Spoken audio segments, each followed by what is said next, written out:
Lawrenceburg the last night at the Greg Stott Memorial. Big crash in a race.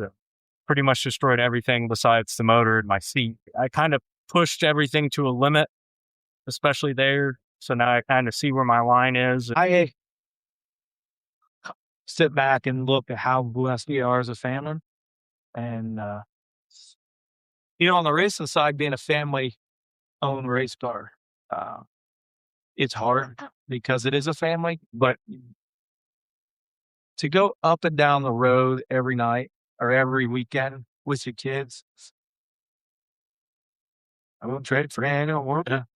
Dad has built an incredible race car. I can't thank my mom and my dad enough for giving me this opportunity in life, making my dreams come true and hopefully theirs as well. I'm just ready to rip. I'm ready to feel what this thing has got to give. What do you think, Chad? I think he's full of shit.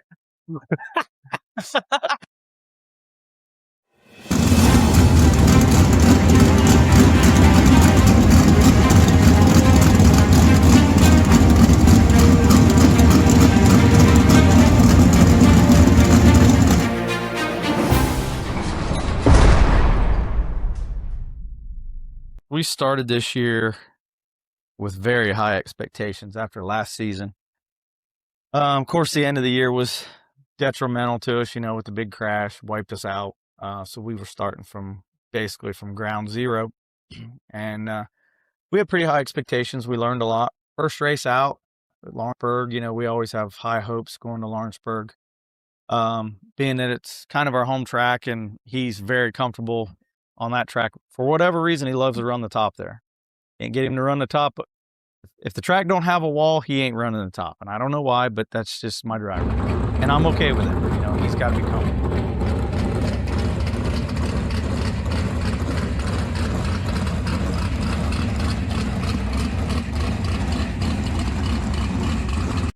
Anyways, we go to Lawrenceburg. We could not get the race car to work. And, we're all like, well, maybe this car's we got to throw something completely different at it than our old car.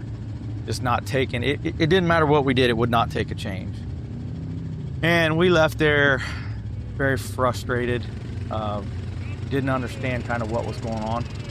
So I'd made some phone calls and I talked to Jake Swanson, my shop guy, and talked to Scott Bennett on some things. And come to find out, we had some bad torsion bars in the car. Wasn't letting the car work right.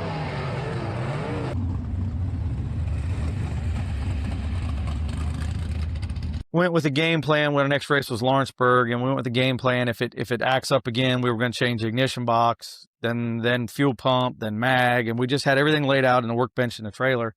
It was just going to strictly be a throwaway night. So we go through everything. He comes in after hot laps is doing it, so we changed the box, we changed the fuel pump and the spark plug wires. And then we went out for the heat race and it did it again. So we come in, changed the mag, went back out, did it again in a feature. Yeah, so we ended up changing motors because we thought our primary motor was an issue. So we switched motors and we still had the same issue. So we knew it was something car related. So we ended up going to the dyno, at the dyno shop in Rochester. And we spent, 7.5 hours there? And for the first 20 some poles, it did the same thing, never cleared out. And we changed everything that had to deal with fuel or spark, it got changed. And so we couldn't figure it out. Well, come to find out is Mark Schomburger, who runs the dyno there, he asked us if we had ran without the gas cap. It's a myth in sprint car racing that nobody, everybody's heard about it, but nobody knows anything that's ever happened with it. So we ran it without the gas cap and our problem got solved. And then we went to Lincoln Park again after that, which is ironic because we weren't supposed to go there at all this year. We went there twice. So that was a night of, there was 58 cars. Going into it, I was just kind of expecting to shake it down, get a feel for a car that actually, the motor runs right. We got decent bars in it again. So it was trying to figure all that out. And luckily, we got good luck in a heat race. There's still a lot of strong guys that were in our heat race, but some luck fell our way. It was a good learning night, good technically first night for us, with motor that run and the car that worked. So that was good, a little something to build on after 4 weeks of misfortunes. We go to Lima. Track threw us for a loop. Track has a lot of character. So we freed up for the heat race, and the bottom was starting to get slick. And with us freeing the car up, it made no grip. So he kind of went backwards. Before the feature, I went up and looked at the track, and it still looked about the same as it did for the heat race. So I thought, well, I'll tighten up a little bit. I won't go big because it's not like normally Lima gets slick and you got to tighten up a lot. And I didn't tighten up a bunch. And he told me before the race, he said, I'm going 4 in the fluff. And I'm like, dude, just don't tear this car up. We're starting too deep. Like, just use your head. He's like, I'm following Ricky. I'm going 4 in the fluff. And I'm watching him in the pace laps, and him and Ricky literally are packing down the loop. They're above it and they're packing it in. And I look over at Shane. This idiot's going to do it. I'm telling you, he's going to do it. And Shane's giggling. And he did. Him and Ricky went right through there, and the first couple of times he did it, you could tell the car was very, very tight there. It did not roll the corner at all, and lost a few spots on our setup, and we just missed it. He come in, he was very disappointed, and he was disappointed at himself. And I said, dude, you did exactly what I've been wanting you to do for years. I mean, he moved the whole race and tried everything. And it was, that's what I told him. I said, I'll take full blame on that because there was nothing else you could have done to make that car any better than what it was. But I left happy that night. I was a little discouraged with my driver's attitude, but we had to talk about that. I said, we do this for fun. We do this as a family. And the trials and tribulations we've struggled with this year, that I think was a lot of his frustration coming out. And I get that as a past driver. I understand that. But I still left in a good mood because my car ran. We had something to build on. So we come home, we car wash. It's kind of a struggle when you go to the racetrack and you kind of know you're going to have motor issues. And these cars aren't a lot like, a fender car where you can start it in the garage and kind of figure it out. You have to take it somewhere. You have to fire it up. And you don't really get to run the dog shit out of it to figure out a problem. You have to do it at the racetrack. So knowing you're wasting your weekends on that gets a little tiring. Kind of makes you question if you still want to keep doing it or not. And we have a no-quit attitude, so I don't know what else to do with life, so I'd rather struggle at a racetrack than sit at home. So there are some similarities between this car and on our old car. We're still in that period of figuring everything out and fine-tuning, and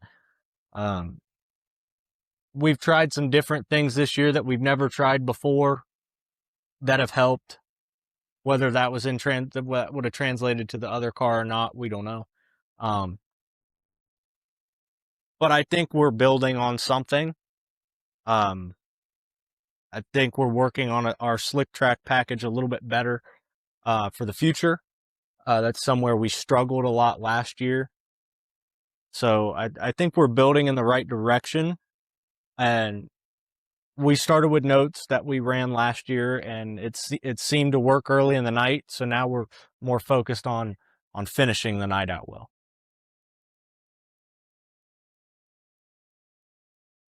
I always tell everybody, like, the Hewitts, that's Eldora, right? And I feel like we're kind of second to that because we've had my grandpa Ronnie and my uncle Tom, his brother, owned cars. And then my grandpa Mike drove stock cars with my dad, who my dad drove for my grandpa Ronnie. And then my uncle Casey, my dad's brother, drove for my grandpa Mike. So it's just, there's been a bar on the track at Eldora every year since I think 2003. And I don't know how long my grandpa Ronnie owned cars before that. But he's had cars on Eldora decades before that even. So, and then my parents met just down the road in Willowdale at the go-kart track. So at least how we go, we pass Willowdale on our way to Eldora. So, I get to see my little family history at a go-kart track on my way to Eldora. So, the tradition there is unreal, right? Like you go to Eldora and people see our performance there and they're like, oh, it doesn't mean anything. Well, it does, because obviously me and my dad's dream forever was to just be able to race a non-wing sprint car, right? And now we're racing non-wing sprint cars at Eldora. Now to this day, like even when I pull out onto the track, you can just kind of feel it, run through you, that it's the prestige of that place and just the roots that run so deep in my family, at least. It's unreal. And knowing that no matter what I do, everybody above and here in my family is going to see it. And it's just really cool.